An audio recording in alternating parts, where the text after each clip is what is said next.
शिवजयंती निमित्त राज्यभरात ढोल ताशांच्या गजरात भव्य मिरवणुका, मिरवणुकीत मावळ्यांचा ऐतिहासिक थाट, तर पारंपरिक वेशभूषा, लेझिम पथक आणि जय शिवाजीच्या जयघोषानं अवघा महाराष्ट्र झाला शिवमय।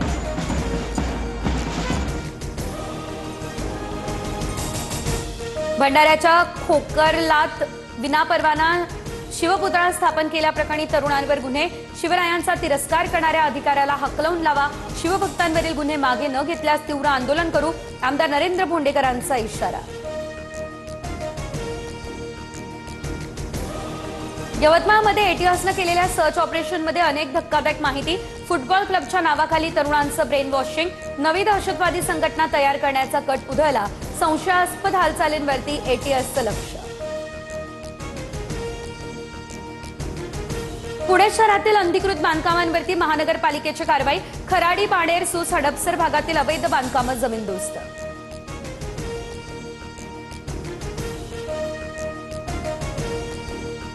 दिल्लीच्या लाल किल्ला परिसरात संशयास्पद कार ताब्यात, कारमधील दोघांपैकी एक मुदस्सर नावाचा व्यक्ती पुलवामातील रहिवासी, मुदस्सरने एनआयए अधिकारी असल्याचा दावा करणारं ओळखपत्र सोबत बाळगलेलं।